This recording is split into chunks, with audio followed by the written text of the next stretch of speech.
My loving husband was diagnosed with terminal cancer. To cope with the sorrow, I threw myself into my work. One day, a man claiming to be a lawyer approached me. Your husband has submitted a request for $5 million in damages. Are you having an affair while he's sick in the hospital? He asked smugly, presenting photos he claimed were evidence of my infidelity. I was stunned. I have no idea what you're talking about. We've already gathered evidence proving that you're the woman too busy dating to care for her sick husband, the man continued arrogantly. Feeling as if my entire life was being challenged, I decided to take him to my home to show him the truth. Along the way, I discreetly signaled to a middle-aged neighbor. My name is Melissa, and I'm 27 years old. I currently run multiple web media platforms and make a living from it. Sitting in my living room, I muttered to myself as I stared at the computer screen filled with text. What should I do about this? Melissa, let's take a break, my husband Kevin said, coming out of the kitchen and handing me a steaming cup of coffee. Thank you, I smiled at my partner, who sat beside me. Kevin is not just my husband, he's also my work partner. I've always loved writing, so I started as a web writer during college. But after a few months, I hit a wall due to my inexperience. A friend introduced me to another web writer, who would later become my husband, Kevin. He taught me everything from writing skills to how to get work. Initially, we were just colleagues, but our relationship gradually deepened. We became indispensable to each other, transitioning from colleagues to beloved partners. After graduating from college, we went into business independently as web writers and started to run and operate web media platforms. Our relationship evolved from partners to a unique family. Now, as a married couple, we work from home and are always together, both for work and in our private lives. When I tell my friends, they ask, "Don't you get tired of being together all the time?" But we find it comfortable, thanks to Kevin's calm and gentle personality. I never doubted that my life with my loving husband would continue forever. One day, prompted by a friend, we decided to go for cancer screenings. We often joked about our good health, but with a friend's relative getting diagnosed with cancer, we thought it was a good time to get checked. As it turned out, I was fine, but Kevin needed further testing.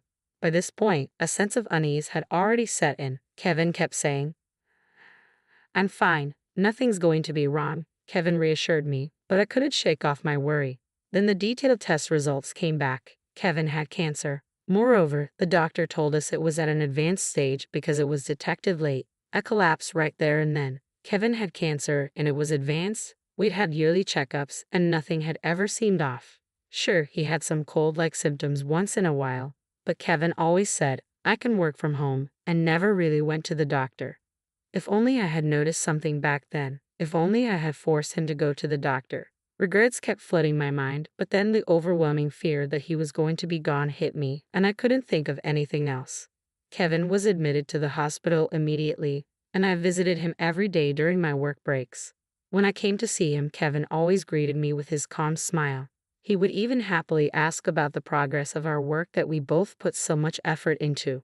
Seeing his face made me think, I have to protect this job no matter what.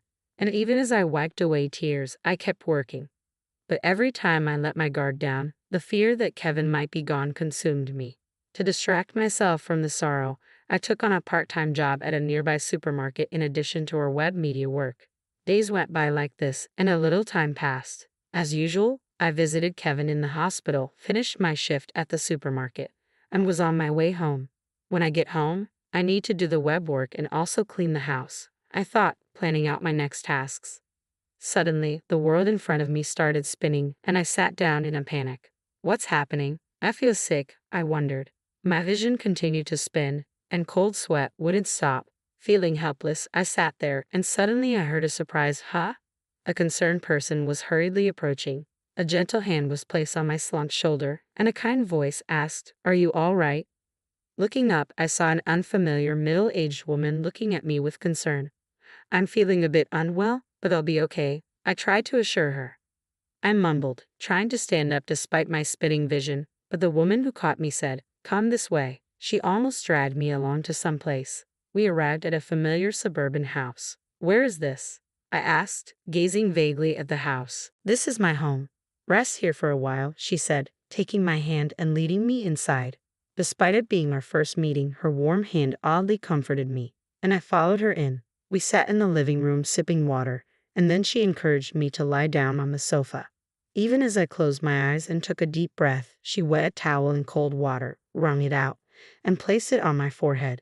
She also covered me with a blanket. A little while later, my vision stabilized and my sweating stopped. Slowly sitting up from the sofa, I faced the concerned woman and asked, "Can I move now?" I thanked her and added, "By the way, I realize I never introduced myself. Sorry about that."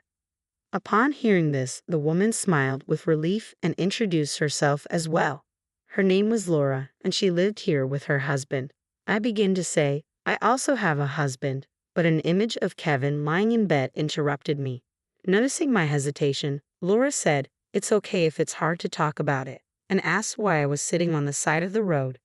"Actually, my husband is sick." I slowly told her about Kevin's illness, which I hadn't even shared with friends, and how I'd been overexerting myself with work to distract from the sadness.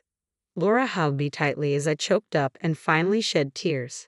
"It's hard, isn't it?" she said, crying along with me. Later, I found out that Laura's house was very close to mine. What's more, our house was apparently known in the neighborhood as the wealthy couple's house due to its size. Chuckling to myself, I suddenly remembered. When I used to walk around the neighborhood with Kevin, people would often strike up friendly conversations with us. It feels like things have become distant since Kevin got hospitalized. Laura told me, people thought you two had separated and didn't know how to approach you. Through meeting Laura, my days slowly started to change. I got to know the neighbors I'd previously avoided, and we started gathering at our houses for tea. Every time I struggled to watch Kevin's health deteriorate, Laura was always there to touch my hand and encourage me with her warm touch. Then one day, Kevin received permission for a temporary return home, marking a long-awaited moment. A temporary return home, these words signaled the last moments we'd get to spend with Kevin. I decided to make the most of this time and fill it with smiles. "So, Kevin, now that you're home, is there anything special you want to do?" I asked. The first thing he said was, "I'd like to see Laura." While Kevin was hospitalized, I had told him how Laura and the neighbors had been taking good care of me during my daily visits. To fulfill Kevin's wish, I let Laura know we'd be stopping by on our way. A quick glance at Kevin revealed a certain resolve in his face as he stared straight ahead. We arrived at Laura's, who welcomed us with her ever-present warm smile. She took Kevin's hand and said, "You really are loved," her eyes meeting mine as she smiled. Feeling a bit embarrassed, I told Kevin, "Well, our eyes meeting," his face a mix of laughter and tears. During a break in the conversation, as I was about to head back to the living room from the restroom, I overheard Kevin's earnest voice from the other side of the door. I listened closely and realized he was talking about me. "Please look after Melissa when I'm gone." Hearing those words, I felt a stinging pain at the back of my nose and realized tears were falling. So that's why Kevin wanted to come here. Hearing Laura's gentle, "Of course," I couldn't stop my tears. Not much later, my husband Kevin drew his last breath. While I was prepared for it, the sense of loss hit me harder than I had imagined. Laura and our neighbors kept encouraging me during my grief. After some time had passed, a renewed sense of purpose pushed me to resume my career. I even continued my part-time job at the supermarket, thinking I needed to keep moving forward. Life went on just like that for about 2 years. One day, as I finished my shift at the supermarket and stretched my tired body, a voice came from behind. "Excuse me," startled, I turned around to see a serious-looking man wearing glasses. Did he lose his way? Without much thought, I asked, "Can I help you?"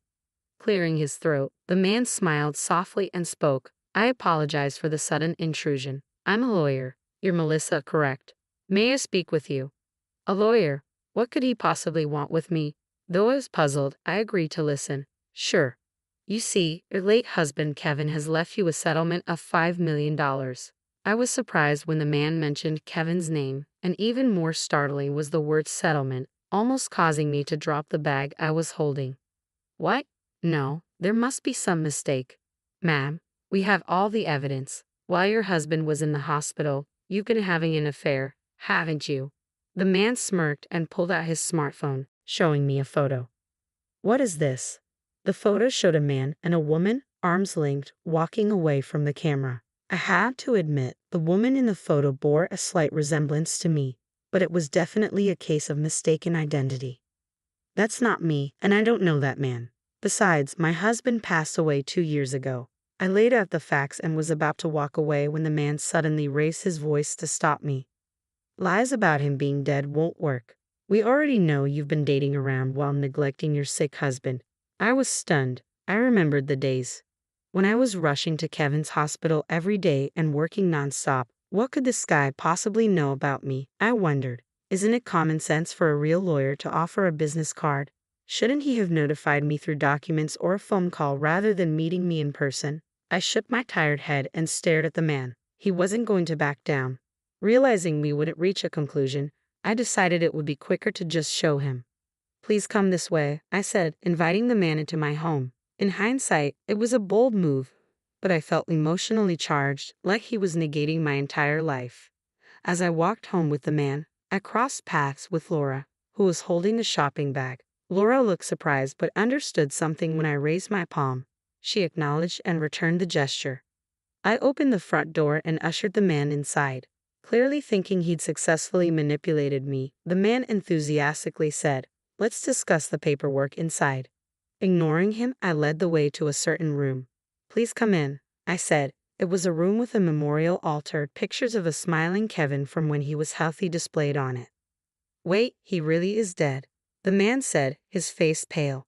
"My husband is no longer in this world, so your claim for compensation is simply impossible," I said, adding internally, he would never have done such a thing even if he were alive. Noticing the man claiming to be a lawyer glancing around, he muttered under his breath, "That's not what I heard. This can't be right." He then casually pulled out his mobile phone to check something. I subtly peeked at the screen from behind and saw a photo of a vibrant Kevin taken before his battle with illness. What's the meaning of this?" I demanded, unnerved that this man had a photo of my loved one. The man started talking hastily, as if making an excuse. According to him, he had purchased information about me and Kevin, who were known as a wealthy couple in the neighborhood, from a man claiming to be an informant. His intention was to scam us. The information said the husband of the wealthy couple was in the hospital, and the wife was emotionally vulnerable. Moreover, the informant had tried to squeeze more money out of the man by feeding him a lie that your wife is cheating on you, even providing fake evidence photos to back up the claim. I had no idea he was dead. That guy tricked me. The irony of the scammer himself being scammed left me sighing in disbelief. Then the man, who had been mumbling to himself, stood up straight and looked at me with a creepy smile, saying, "Well, if I'm caught, I'm caught." A shiver ran down my spine, and I broke into a cold sweat. Just as the man took a step toward me, the sound of hurried footsteps came from the entrance, and a moment later, several officers burst in, shouting, "Police." The tension I'd been unconsciously holding released, and I collapsed on the spot. Thank God they made it in time, I thought, recalling the moment when I crossed paths with Laura on the street a few minutes earlier. In reality, the hand I'd raised to Laura wasn't just a simple greeting. After Kevin's death, Laura had taught me the SOS hand signal, a raised palm with a clenched thumb, saying, even without words, you can say, "Help me." Betting that the signal would get through, I used it. Probably understating my SOS, Laura must have called the police. Staring at Kevin's photo on the altar, I silently apologized in my heart. "I'm sorry for putting you in harm's way." In the photo, Kevin seemed to be smiling as if to say, "It can't be helped." The arrested man, upon questioning, turned out to have committed multiple frauds before and would likely serve a fairly long prison sentence. I also heard that the notorious informant had been caught. A few days later, when I visited Laura's place with a thank you gift, she scolded me, "You shouldn't let a suspicious man into your house." Laura had noticed my SOS and was going to intervene but decided it was better to let the police handle it. Then she gently tapped me on the head as if to imprint her words, "Kevin asked me to look out for you, so please don't do anything dangerous from now on." At those words, tears welled up in my eyes. Ever since then, I've been living happy days, helped by Laura and the folks in the neighborhood. Today, I put my hands together in front of the photo of Kevin on the altar. Even in a world without you, there are plenty of people who help me. You can rest easy, I whispered to myself. When I gently opened my eyes, there was a comforting smile in Kevin's photo that seemed to watch over me. Smiling back, I said, "All right, let's get to work today," and stood